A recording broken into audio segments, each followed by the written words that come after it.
आप दीपोभव में आप सबका हृदय से स्वागत है। नमो बुद्धाय। तो अपने ज्ञान मार्ग की साधना को आगे बढ़ाएंगे। और आप लोगों की ध्यान साधना कैसे चल रही है, ईमानदारी के साथ आप लोग अपनी ध्यान साधना करिए।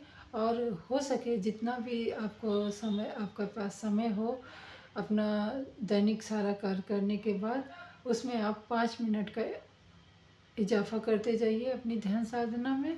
मतलब 5 मिनट आप बढ़ाएंगे तो आप खुद जानेंगे। या फिर अब अगर ईमानदारी से आप ध्यान साधना कर रहे हैं तो आपका 5 या 10 मिनट भी बढ़ जाएगा तो आपको पता भी नहीं चलेगा। तो इस या कुछ लोग कहते हैं कि भाई हमारा ध्यान साधना नहीं लग रहा है, कुछ ऐसा सरल उपाय बता दो कि हमारा ध्यान साधना भी हो जाए और हम सतमार्ग पे भी चले और हमारा क्या बोलते हैं कि मोक्ष भी मिलने का मतलब काम हो जाए। तो पर ध्यान हमसे होता नहीं है ध्यान। तो यहाँ पे मैं आपको एक बुद्ध जी की कथा सुनाती हूँ, शायद आप लोगों ने सुनी भी होगी, यूट्यूब पे भी है। और जो सीरियल आता था बुद्ध जी का, बुद्ध की जीवनी पर, उसमें भी बहुत ही अच्छे तरीके से विस्तार पूर्वक और तर्क संगत रूप से बताया गया है कि जैसे कि अभी अपने समाज में है कि भाई ये काम कर दो फला को मिल जाएगा, चाहे वो इस धरती पर हो चाहे ना हो। और बहुत सारे सपने दिखाए जाते हैं स्वर्ग के, नर्क के। और मतलब ये कह सकते हैं कि इस तरीके से समाज में डर व्याप्त किया गया है। और उसी डर को काटने के लिए गौतम बुद्ध ने हम लोगों को उपदेश दिया था। पहले तो उन्होंने अपने सारे डर, भ्रम और शंकाएं काटी। उसके बाद उन्होंने समाज को भी वही उपदेश दिए जिससे कि प्रत्येक व्यक्ति का जीवन सफल और डर खत्म होके एक वर्तमान में वो सजग रूप से जीवन जिए। तो कथा इस प्रकार, बहुत कथा तो बहुत लंबी है, मैं बिल्कुल संक्षिप्त रूप में आपको बताऊंगी कि जो उनके गुरु थे और जब वो ज्ञान प्राप्त करने के बाद अपने गुरु के पास आए थे तो उन्होंने पूछा भी था कि आप ये ध्यान साधना में हम लोग कैसे जाएं, तो ये इसका कोई दूसरा उपाय है क्या। तो गौतम बुद्ध जी ने कहा, नदी के किनारे ही बैठे थे तो उन्होंने नदी का ही उदाहरण ले लिया और बोले कि गुरुवर, अगर आपसे कोई कहे कि आप मतलब आके कोई कहे कि आप इतनी धन मुद्रा ले लो और इस व्यक्ति को मतलब उसको नदी ना पार करना पड़े, अपने आप वो नदी के उस पार चला जाए। तो गुरुवर बोले ये तो असंभव है। तो बोले कि ऐसा क्या हो सकता है कि कोई धन मुद्रा दे के और किसी प्रकार का प्रलोभन दे के वो यहीं बैठे बैठे और बिना हाथ पैर चलाए वो अ, नदी पार कर ले। तो बोले हाँ।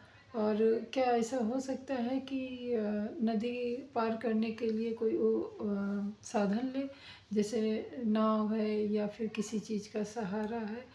तो क्या वो सहारे से, बोलते सहारे से पहुंच तो जाएगा पर उसको वो अनुभव नहीं होगा जो खुद वो अपने आप को नदी से जोड़ के और फिर वो उस पार जाएगा।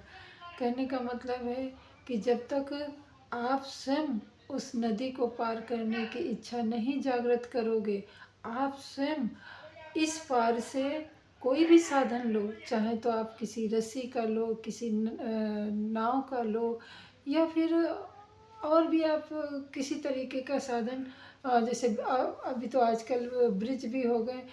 मतलब कहने का मतलब आप किसी भी साधन से जाओगे पर आप ही जाओगे, आपके अलावा कोई दूसरा जाएगा नदी पार करके, उसको तो वो अनुभव नहीं होगा।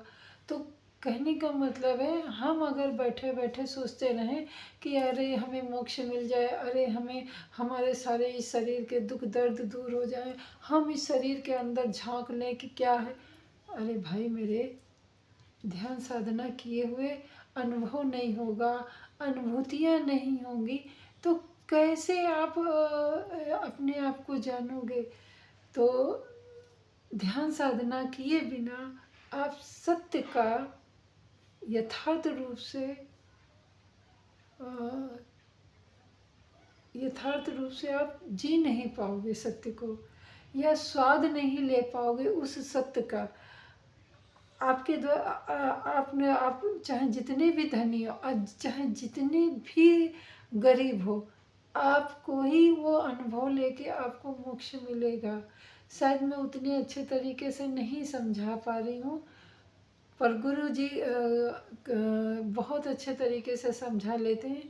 या फिर आप वो सीरियल देखोगे तो आपको समझ में आएगा, वो यथार्थ से इतना जुड़ा है। आपको तब लगेगा कि आप कैसे भटकाव वाले जीवन में जी रहे हो, आप कैसे भटकाव वाले समाज में जी रहे हो।